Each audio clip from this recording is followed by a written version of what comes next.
Bismillahirrahmanirrahim. Assalamualaikum warahmatullahi wabarakatuh. Alhamdulillahilladzi anzala ala abdihil kitaba wa lam yaj'al lahu iwaja. Asyhadu an la ilaha illallah wahdahu la syarikalah wa asyhadu anna Muhammadan abduhu wa rasuluhu la nabiyya ba'da. Menyambung sakrifai tadi. Satu ketika seorang sahabat Rasulullah bertanya kepada Rasulullah, "Wahai Rasulullah, ayah saya meninggal." Nah, ini kasusnya sama ya, tapi waktu, tempat, dan orangnya berbeda. "Ya Rasulullah, ayah saya meninggal. Ketika ayah saya masih sakit, saya mengurusi ayah saya. Ketika tidak bisa berwudu ke kamar mandi, saya gendong ke kamar mandi. Ketika menyuap makanan untuk dirinya pun sulit, maka saya suapin. Segala kebutuhannya saya urus ketika beliau masih hidup. Saat ini ayah saya ini meninggal. Bagaimana cara berbakti saya kepada orang tua saya?" Kalau kita ditanya sekarang mungkin bisa menjawab karena sebelumnya pernah mendengar.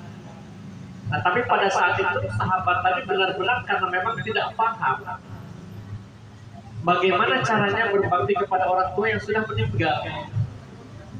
Nah, satu barusan yang terakhir dari sakrifai sudah disampaikan. Lanjutkan silaturahim dengan teman-teman almarhum. Pak Jidarto ini temannya banyak sekali ya. Di sekitar sini mungkin dengan tetangga bergaul. Paling tidak yang sering saya ketemu dengan beliau adalah ketemu di musola, berteman dengan ikhwan-ikhwan di musola. Kalau hari Jumat atau hari taklim bulanan, saya ketemu dengan beliau di Masjid Hizbullah. Beliau berteman dengan orang-orang di masjid. Insya Allah kategorinya adalah kategori ikhwan-ikhwan baik semua, teman-teman yang baik semua. Karena bergaulnya di musola, bergaulnya di masjid, di tempat yang mulia. Nah, maka kepada seluruh keluarga, lanjutkan menyambung silaturahim dengan teman-teman almarhum. Kemudian dengan siapa lagi? Rasul mengatakan, sambungkan tali silaturahim dengan keluarga ayah. Pak Jidarto punya adik ya? Punya ya, di Jawa, di Jakarta? Di Jawa. Nah, ini jangan karena ayah sudah nggak ada, putus hubungan kita dengan keluarga bapak. Di zaman sekarang yang namanya komunikasi bukan sesuatu yang sulit ya. Tidak sempat datang, tidak sempat ketemu, tapi sekarang pasti bisa ngomong ya dari jarak jauh. Enggak cuma ngomong, wajahnya pun bisa dilihat. Ya. Alat komunikasi yang begitu gampang. Jadikan itu sebagai sarana untuk menyambung tali silaturahim dengan keluarga Bapak Jidarto. Apalagi Rasul mengatakan, lanjutkan kebiasaan baik Bapak itu apa? Bersedekah. Anaknya paham ya. Saya kebetulan suka bagian bikin list sumbangan untuk masjid atau yang lain-lain ya. Ketika yang lain menyumbang sekian ya, Pak Haji ini nyumbangnya langsung di atas jumlahnya ya, langsung besar, dan hampir tidak pernah absen. Ketika saya mengatakan masjid butuh keramik, beliau duluan.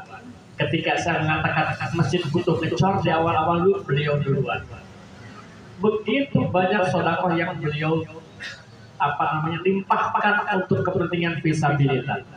Karena memang Allah sudah mengingatkan kepada kita, innallaha ashtara minal mu'minina anfusahum wa amwalahum bi anna lahumul jannah. Sesungguhnya Allah itu sudah pernah beli diri kita itu untuk kita persembahkan kepada Allah. Mungkin yang kita punya tenaga kita sumbangkan untuk kepentingan di jalan Allah. Mungkin yang kita punya itu ilmu kita sedekahkan ilmu itu untuk kepentingan di jalan Allah. Mungkin yang kita punya adalah pemikiran-pemikiran, gagasan-gagasan, gunakan itu untuk fisabilillah.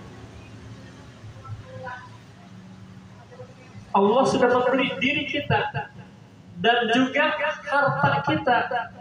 Nah, maka tentang harta ini tergantung kepada kita, bisa menjadikan kita selamat dunia dan akhirat, tetapi bisa juga membawa petaka baik di dunia maupun di akhirat. Kalau harta dibawa mati apa jangan? Atau tidak? Hah? Ini dibawa mati enggak? Bawa, ya. Tapi jangan salah memahami. Ya. Secara real memang harta tidak bisa dibawa mati. Tapi dalam pengertian lain, harta bisa dibawa mati. Bisa nggak, Bu? Bisa. Tapi jangan kita yang bawa. Ya.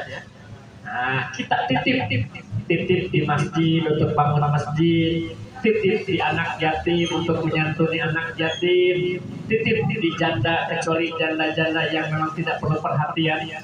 Nah, kan janda itu ada dua katanya, ya. Jangan dibahas soal jandanya. Ya. Nah, kalau mereka membutuhkan kita bantu. Ya. Nah, setiap kita keluarkan segala sesuatu untuk fisabilillah, untuk kebaikan, maka pahalanya itu yang akan terus mengalir. Maka ketika seseorang sudah mati, kalau diberikan kesempatan, ya Allah berikan saya kesempatan beberapa saat untuk pulang ke dunia. Mau ngapain? Mau ngapain? Mau sedekah. Kenapa? Karena sedekah itu pahala yang tidak pernah terputus walaupun seseorang sudah meninggal. Nah, lain dengan amal-amal yang lain, ya. Sholat, puasa, haji. Kalau kita sudah meninggal, ya sudah selesai urusannya. Nah, tapi dengan sedekah pahalanya akan terus mengalir. Inilah yang diberikan oleh almarhum Bapak Haji Darto, ya, kepada kita semua, terutama kepada keluarganya. Maka Rasul mengatakan, lanjutkan kebiasaan baik orang tua. Besok anak-anaknya punya rezeki, ya, lanjutkan. Sebagaimana ayah dulu bersedekah untuk kebaikan-kebaikan. Ketika Ibu Haji Farida punya rezeki, lanjutkan kebaikan suami dengan cara kita kembali bersedekah. Karena nanti Allah akan memanggil kita berdasarkan kebiasaan amal-amal utama yang kita lakukan. Ada yang dipanggil melalui pintu tahajud. Oh, kalau tahajud saya mungkin tidak terlalu bagus, ya, tapi saya lebih banyak bersedekah. Maka Allah akan panggil dari pintu sedekah.